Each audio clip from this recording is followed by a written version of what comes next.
Welcome back everyone. In this video we are going to be looking at the motion of a charged particle as it experiences a force due to a magnetic field. Okay, and we'll see that this motion is going to be circular. Basically we're going to be looking at where we get this equation from and how we can use this equation. Okay, so we're looking at the motion of a charged particle while it's moving inside a magnetic field. Okay, now we already know we've got a way to determine the direction. That's using the slap rule. We've got a way to determine the magnitude of the force. Okay, and that you might recall is this quantity here. Okay, this equation mv squared on r, that should remind you of circular motion back in area of study 3. So there's something going on here with circles. Okay, and we're going to analyze this motion of the charged particle, and we'll see where the circle comes from. So, consider a positively charged particle entering a uniform magnetic field. Okay, so there might be a field. Let's say, I'll do the field like this. I'll say the field is into the page. Let's say the field is into the page.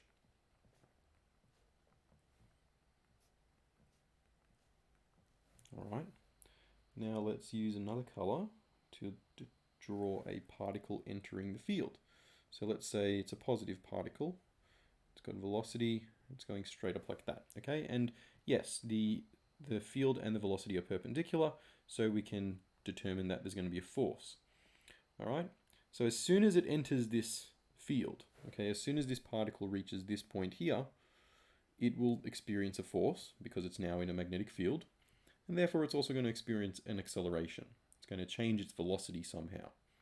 Okay, now if you use your slap rule, okay, fingers go into the page, thumb points up, this force is going to be to the left. Okay, so at this point in time, the force that this particle will experience is going to be to the left.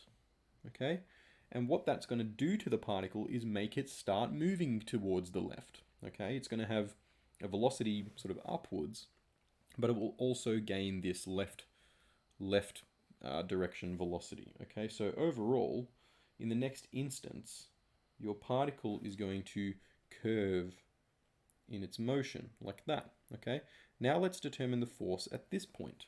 Okay, so let's say that at that point,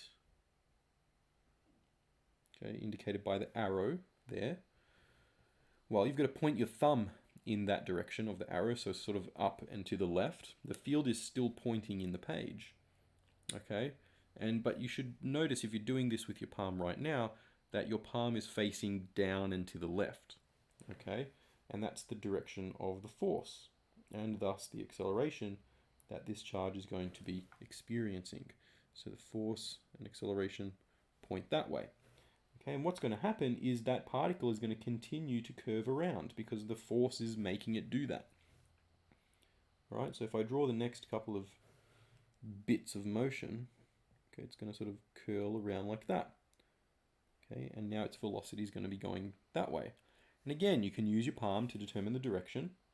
So let's do that. If you stick your palm out in front of you, point your thumb down and to the left, point your fingers into the page, you'll see that your palm is now pointing this way. Okay, and what you should be able to see is a pattern happening here. Okay, this force and acceleration, they're always pointing towards what look like the center of some kind of circle. Okay, and in fact, that's exactly what's happening.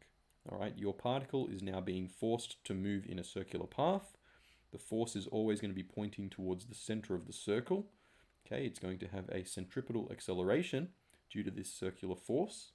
And there we go. Okay, so charged particles, once they're inside a field and they continue moving, they're going to move in a circular path. Okay, that's the main point of this slide, I guess. Okay, so here's my picture, just drawn more professionally.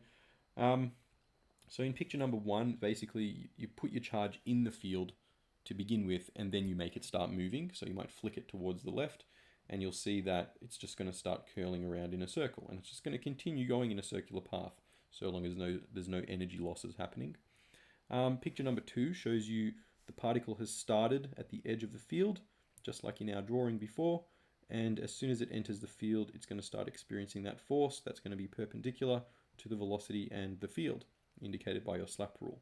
And it's just going to continue around in a circular path like this until possibly it exits the field, at which point it will just continue on in the same direction that it was moving once it exited the field. Okay, and finally, you've got a third situation, I guess, where you've started your particle's motion near the edge of the field, and it curves around, and eventually it curves in such a way that it exits the field because of that curve, and then it's just going to continue down forever like that. Okay, so in all three cases, the particle follows at least part of a circular path. Okay, if the circle's tight enough, then once it gets into the field, it'll just continue going in that circular path indefinitely. All right. So where does this equation come from that we saw in the study design dot point? Okay, well, we know how to calculate the force on a moving charge. Okay, that's F equals QVB. Fair enough. All right. Now notice there's no other forces acting on this charge. Okay, so it must be that this magnetic force is also the net force. Therefore, we can write that this magnetic force, QVB, is equal to the net force, MA. Okay, that's just Newton's second law. Now we know that the particle is going to be moving in circular motion. Okay, and if you recall from area of study 3, that the acceleration, the centripetal acceleration for an object in circular motion can be written as v squared on r. So what we can do is we can substitute this a in our net force equation up here with v squared on r, and you end up getting that. Okay, and that is exactly the equation that is in your study design dot point. Okay, there it is. QVB equals mv squared on r. All right, so what can we do with this equation? Well, just like with any equation, if you've got all the variables except for one of them, then you can work out that last remaining variable. Okay, same thing with this one. So most likely, though, you're going to be using the equation to work out the radius of the circular path. Okay, that seems to be the most common type of question that can be asked. But you might also be wanting to calculate the mass or the velocity or whatever. Okay, just use the equation like you would with any other equation. But notice we can cancel the v on both sides. Cancel that v with one of them up here. You get QB equals mv squared, QB equals mv on r. And just rearrange it and solve for r. So bring the r across to the other side by multiplying, and then divide the QB down underneath, and you get r equals mv on QB. There you go, and that gives us a way to calculate the radius of that circular path. So let's do a question. Okay, so an electron enters a uniform magnetic field of strength 5 millitesla at a speed of 2 times 10 to the 7 meters per second. Calculate the radius of its path of travel. Okay, so what do we know? Well, we know B, we know V, we also know Q. Okay, it's not given to us here, but it will be given to you in your data booklets. So Q is the charge of the electron, so we can say Q equals 1.6 times 10 to the negative 19. Notice I'm just ignoring the negative sign because it's not going to affect our calculations. And we also know the mass of the electron, 9.11 times 10 to the negative 31 kilograms. Okay, so we know Q, M, B, and V, and we're wanting to calculate R. Okay, and it's simple as just using the equation we saw before. Okay, so R equals mv over QB. Okay, so we've got 9.11 times 10 to the negative 31 times 2 times 10 to the 7 divided by 1.6 times 10 to the negative 19 times 5 milliteslas, which is 5 times 10 to the negative 3 teslas. Okay, and you end up getting 2.28 times 10 to the negative 2 meters, which is around 2.28 centimeters. Cool. Notice though the dot point in the study design, so just go back, talks about low velocity electrons. So the velocity we use in that question is actually quite large. It's almost 10% the speed of light. So typically you'll get velocities a bit slower than that. And if the velocity is slower, then that typically means that the radius of the path is going to be a little bit larger. All right. Sorry, I meant smaller, not larger. Okay, so that's that question. Right, now this last thing that we're going to look at in this video is not technically part of your study design, but I think it's really interesting and something that's worth pointing out.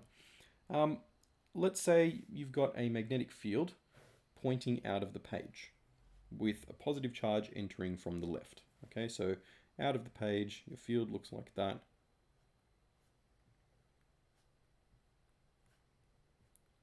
And you've got a charge, positive charge entering from the left. Okay, now using your slap rule, you can figure out that the charge is going to be forced downwards. Okay, thumb points to the right, field fingers point out of the page towards your face, and your palm should be pointing downwards. Okay, so the force on this charged particle, if I draw it slightly differently, let's say it's already in the field now, its velocity was that way, its force, we'll do in green, will be downward. So let's call that Fm for magnetic force. Okay. All right. In this second dot point, it says we can introduce an electric field such as between two charged plates, like we saw with electric fields in those videos. And we can make it so that this electric force applies an upwards force to the charge. Okay. So let's say we've got, this is a positive charge. If we want the force, the electric force on this positive charge to be upwards, the negative plate of that parallel plate setup should be on the top. So that's a negative plate, and there's a positive plate down here. Okay, so the field is going to be pointing from positive to negative, which means this positive charge is going to experience a force upwards, Fe. Okay, now if the strengths of these two fields, the magnetic and electric fields, are set up in such a way so that the forces on this particle are equal, then you can write this little equation for yourself. Okay, QVB is the magnetic force experienced by this moving particle, and QE is the electric force that the particle is experiencing. Okay, if the fields are set up in such a way that that happens. All right. Now what we can do is we can cancel the Q on both sides. You get VB equals E, and just solve for V, you end up getting this equation here. And what this equation is telling us is that there is a very particular velocity such that the particle will experience zero net force. Okay, we'll just continue moving in a straight line. Okay, so what you can do is you can set your electric and magnetic fields to be whatever strength you like, and it will only let particles traveling at this, at this velocity to move straight through. Particles moving at other velocities mean that the magnetic force depends on the velocity.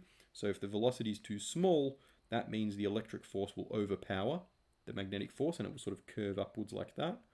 Otherwise, if the velocity is too large, that means the magnetic force will overpower the electric force and the particle will sort of curve downwards. Okay, there is one velocity in particular such that the magnetic force and the electric force are equal, and so the charge will travel straight through. Okay, and that's summed up in this diagram here. Okay, so there you go. We call them crossed electric and magnetic fields, and their application is to be used as what we call a velocity selector. Okay, so if you've got a bunch of charged particles all traveling at different velocities, you can set this thing up so that it only lets particular particles that have particular velocities through. So it might be like a barrier here with a small opening such that only the particles that are traveling in a straight line are able to make it through, because all other particles will sort of curve off and smack into the wall. Okay, so we call it a velocity selector. All right, that's pretty much it. There we go. So I'll see you next time.